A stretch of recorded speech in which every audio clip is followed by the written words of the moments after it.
கருவாடு தொக்கு பண்ணுறதுக்கு ஒரு கடாய் வச்சுட்டு தேவையான அளவு எண்ணெய் சூடேறினதும் கொஞ்சமாக கடுகு, சீரகம் கொஞ்சம், கடுகு பொரிஞ்சதும் கருவேப்பிலை கொஞ்சம், கருவேப்பிலை பொரிஞ்சதுமே 5 பெரிய பல் பூண்டை எடுத்து இது போல் பொடியாக கட் பண்ணி வச்சுருக்கேன், அதையும் சேர்த்துக்கிறேன். நீங்கள் கட் பண்ணாமல் முழு பூண்டையும் சேர்த்துக்கலாம்.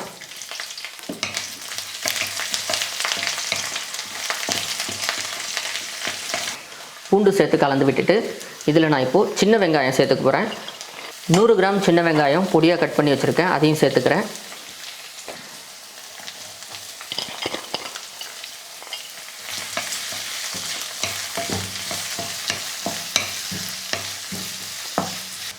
பாருங்கள், வெங்காயம் இந்த அளவுக்கு நல்லா பொன்னிறமாக வதக்கிட்டு இப்போ இதில் நான் வந்து ஒரு 100 கிராம் பால் சுறா கருவாடு வாங்கியிருக்கேன். இந்த கருவாடு பார்த்திங்கன்னா நான் சுத்தம் பண்ணி தான் எடுத்திருக்கேன். எப்படின்னு பார்த்தீங்கன்னா, நல்லா சுடுதண்ணி காய வச்சுட்டு அதில் இந்த கருவாடை ஒரு 5 நிமிஷம் போட்டுருங்க. 5 நிமிஷம் சுடுதண்ணியில் நல்லா ஊறினதுக்கப்புறமா நாம் ஒரு 4-5 டைம் இது வந்து நல்லா வாஷ் பண்ணி எடுத்துக்கணும். அப்போ தான் இதில் இருக்கிற மண், உப்பு இதெல்லாம் வந்து அதிகப்படியாக இல்லாமல் அதை நல்லா சுத்தம் பண்ணி எடுக்கும். இப்போ இந்த சுத்தம் பண்ணி வச்சுருக்க பால் சுறா கருவாடை நம்ம இதில் சேர்த்துக்கலாம். கருவாடை இந்த மாதிரி எண்ணெயிலே சேர்த்துட்டு நல்லா ஃப்ரை பண்ணிக்கோங்க.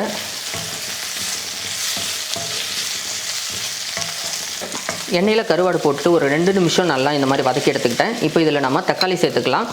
நான் வந்து ஒரு பெரிய சைஸ் தக்காளியை 1 எடுத்து அதில் பாதி தக்காளி தான் சேர்த்துக்கிறேன். இதே நீங்கள் மீடியம் சைஸ் தக்காளின்னா ஒரு தக்காளி எடுத்துக்கோங்க. இப்போ தக்காளியை சேர்த்துடலாம். தக்காளி சேர்த்துட்டும் ஒரு 2 நிமிஷம் இல்லை 1 நிமிஷம் போதும் வதக்குனது. இப்போ இதில் மசாலா சேர்த்துக்கலாம்.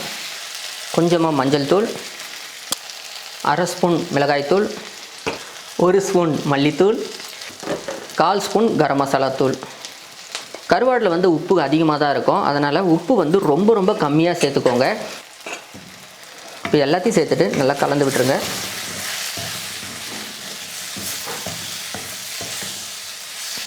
மசாலா போட்டு 1 நிமிஷம் நல்லா இதை போல் வதக்கி விட்டுட்டு இதில் தண்ணி சேர்த்துக்கலாம்.